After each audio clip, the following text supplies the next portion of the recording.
This development today, the Supreme Court announcing it will hear a major case that challenges the Environmental Protection Agency's regulation of greenhouse gases. Specifically, the justices will rule on whether the EPA's restrictions involving automobiles give it the power to impose similar restrictions on power plants and factories. And on the docket today, the issue of affirmative action. Justices heard a challenge to a 2006 Michigan voter initiative that banned state universities from giving preferential treatment to applicants because of their race. A majority of justices apparently signaling they will uphold that ban. Back now with Moody's chief economist John Lonski, Congressman Phil Rowe, Dennis Kucinich.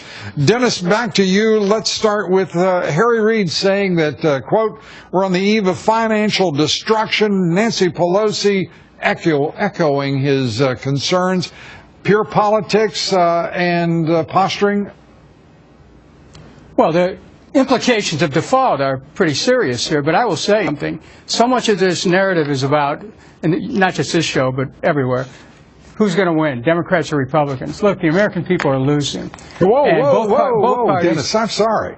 I haven't raised the issue of who wins or who loses. I said I'm not talking about this show. Okay. But right. We're seeing this play. I just wanted to it's not kind of take care of our little turf here.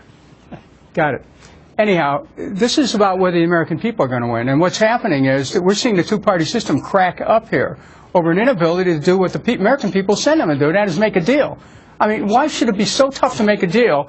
And why should the government be at a precipice here? Potential default, continuing shutdown. That does a disservice to the American people. We should be talking about jobs, about protecting people's investments, protecting their retirement security. Instead, all that is up for grabs, and we're going into we may be moving into a new area here, into an unknown area where the banking system could be in trouble.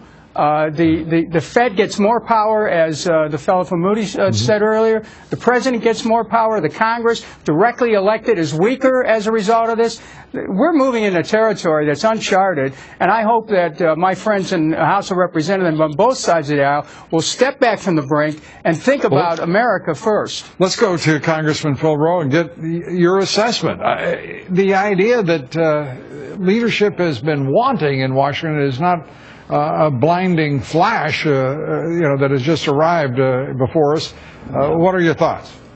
Well, no, Lou, I agree with you. And some of what Dennis just said, too. Look, people didn't elect me to come to Congress to shut the government down. They elected me to help run this government more efficiently and hopefully lower taxes, create jobs, as he's talking about. There's a huge, Lou, if you think about this, every huge social program we've ever had in American history, Social Security, Medicare, Medicaid, the Voting Rights Act, all have been passed with bipartisan support.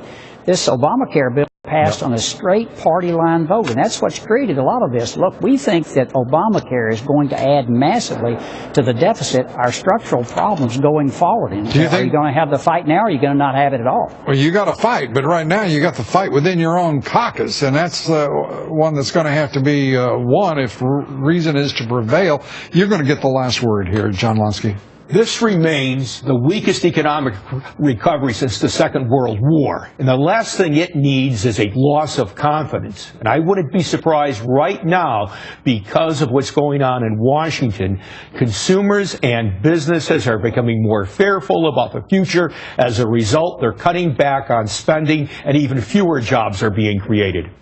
John Lonski, thanks very much. Congressman Phil Rowe. Dennis Kucinich. Thank you, gentlemen. Thank you.